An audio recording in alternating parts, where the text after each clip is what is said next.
سورہ لقمان سورت نمبر 31۔ شروع کرتا ہوں اللہ تعالیٰ کے نام سے جو بڑا مہربان نہایت رحم والا ہے۔ الف لام میم، یہ حکمت والی کتاب کی آیتیں ہیں جو نیکوکاروں کے لیے رہبر اور سراسر رحمت ہے، جو لوگ نماز قائم کرتے ہیں اور زکوٰۃ ادا کرتے ہیں اور آخرت پر کامل یقین رکھتے ہیں۔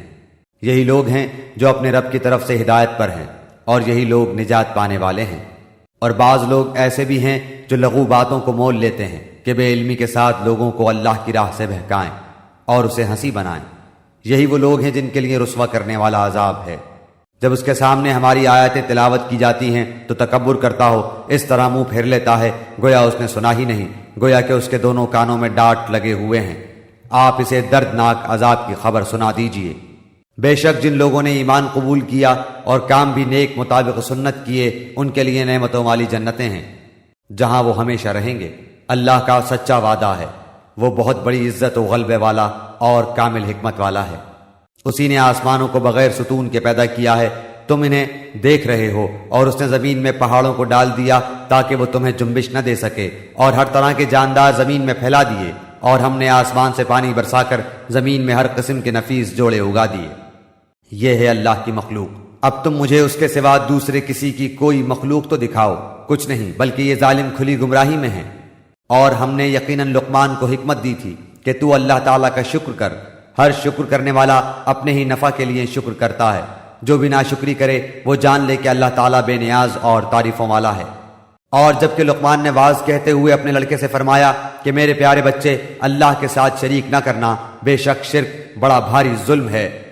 ہم نے انسان کو اس کے ماں باپ کے متعلق نصیحت کی ہے، اس کی ماں نے دکھ پر دکھ اٹھا کر اسے حمل میں رکھا اور اس کی دودھ چھڑائی 2 برس میں ہے کہ تو میری اور اپنے ماں باپ کی شکر گزاری کر، تم سب کو میری ہی طرف لوٹ کر آنا ہے۔ اور اگر وہ دونوں تجھ پر اس بات کا دباؤ ڈالیں کہ تو میرے ساتھ شریک کرے جس کا تجھے علم نہ ہو، تو ان کا کہنا نہ ماننا، ہاں دنیا میں ان کے ساتھ اچھی طرح بسر کرنا اور اس کی راہ چلنا جو میری طرف جھکا ہوا ہو۔ تمہارا سب کا لوٹنا میری ہی طرف ہے، تم جو کچھ کرتے ہو اس سے پھر میں تمہیں خبردار کر دوں گا۔ پیارے بیٹے، اگر کوئی چیز رائی کے دانے کے برابر ہو، پھر وہ بھی خواہ کسی چٹان میں ہو یا آسمانوں میں ہو یا زمین میں ہو، اسے اللہ تعالیٰ ضرور لائے گا۔ اللہ تعالیٰ بڑا باریک بین اور خبردار ہے۔ اے میرے پیارے بیٹے، تو نماز قائم رکھنا، اچھے کاموں کی نصیحت کرتے رہنا، برے کاموں سے منع کیا کرنا، اور جو مصیبت تم پر آ جائے صبر کرنا۔ یقین مان کہ یہ بڑے تاکیدی کاموں میں سے ہے۔ لوگوں کے سامنے اپنے گال نہ پھلا اور زمین پر اطلاع کر نہ چل، کسی تکبر کرنے والے شیخ خورے کو اللہ تعالیٰ پسند نہیں فرماتا۔ اپنی رفتار میں میانہ روی اختیار کر اور اپنی آواز پست کر، یقیناً آوازوں میں سب سے بدتر آواز گدھوں کی آواز ہے۔ کیا تم نہیں دیکھتے کہ اللہ تعالیٰ نے زمین و آسمان کی ہر چیز کو تمہارے کام میں لگا رکھا ہے، اور تمہیں اپنی ظاہری و باطنی نعمتیں بھرپور دے رکھی ہیں؟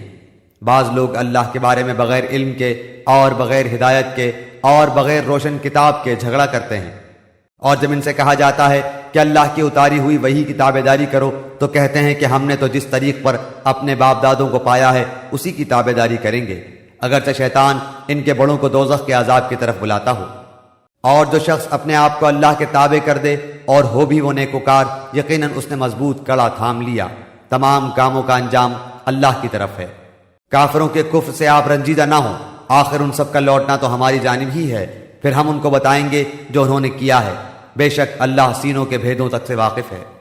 ہم انہیں گو کچھ یوں ہی سا فائدہ دے دیں، لیکن بالآخر ہم انہیں نہایت بیچارگی کی حالت میں سخت عذاب کی طرف ہنکا لے جائیں گے۔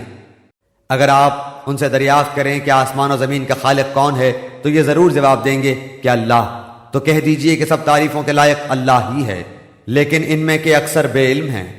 آسمانوں میں اور زمین میں جو کچھ ہے وہ سب اللہ ہی کا ہے، یقیناً اللہ تعالیٰ بہت بڑا بے نیاز اور سزاوار حمد و ثنا ہے۔ روئے زمین کے تمام درختوں کے اگر قلمیں ہو جائیں اور تمام سمندروں کی سیاہی ہو اور ان کے بعد 7 سمندر اور ہوں، تاہم اللہ کے کلمات ختم نہیں ہو سکتے۔ بے شک اللہ تعالیٰ غالب اور باحکمت ہے۔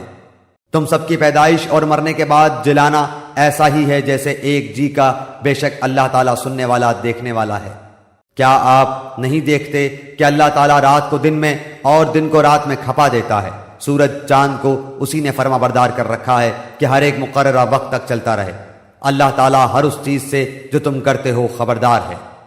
یہ سب انتظامات اس وجہ سے ہیں کہ اللہ تعالیٰ حق ہے، اور اس کے سوا جن جن کو لوگ پکارتے ہیں سب باطل ہیں، اور یقیناً اللہ تعالیٰ بہت بلندیوں والا اور بڑی شان والا ہے۔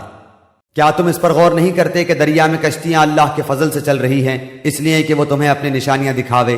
یقیناً اس میں ہر ایک صبر و شکر کرنے والے کے لیے بہت سی نشانیاں ہیں۔ اور جب ان پر موجیں سائبانوں کی طرح چھا جاتی ہیں تو وہ نہایت خلوص کے ساتھ اعتقاد کر کے اللہ تعالیٰ ہی کو پکارتے ہیں۔ پھر جب وہ باری تعالیٰ انہیں نجات دے کر خشکی کی طرف پہنچاتا ہے تو کچھ ان میں سے اعتدال پر رہتے ہیں اور ہماری آیتوں کا انکار صرف وہی کرتے ہیں جو بد عہد اور ناشکرے ہوں۔ لوگو، اپنے رب سے ڈرو اور اس دن کا خوف کرو جس دن باپ اپنے بیٹے کو کوئی نفع نہ پہنچا سکے گا، اور نہ بیٹا اپنے باپ کا ذرا سا بھی نفع کرنے والا ہوگا۔ یاد رکھو، اللہ کا وعدہ سچا ہے۔ دیکھو تمہیں دنیا کی زندگی دھوکے میں نہ ڈالے، اور نہ دھوکے باز شیطان تمہیں دھوکے میں ڈال دے۔ بے شک اللہ تعالیٰ ہی کے پاس قیامت کا علم ہے، وہی بارش نازل فرماتا ہے، اور ماں کے پیٹ میں جو ہے اسے جانتا ہے۔ کوئی بھی نہیں جانتا کہ کل کیا کچھ کرے گا، نہ کسی کو یہ معلوم ہے کہ کس زمین میں مرے گا۔ یاد رکھو، اللہ تعالیٰ ہی پورے علم والا اور صحیح خبروں والا ہے۔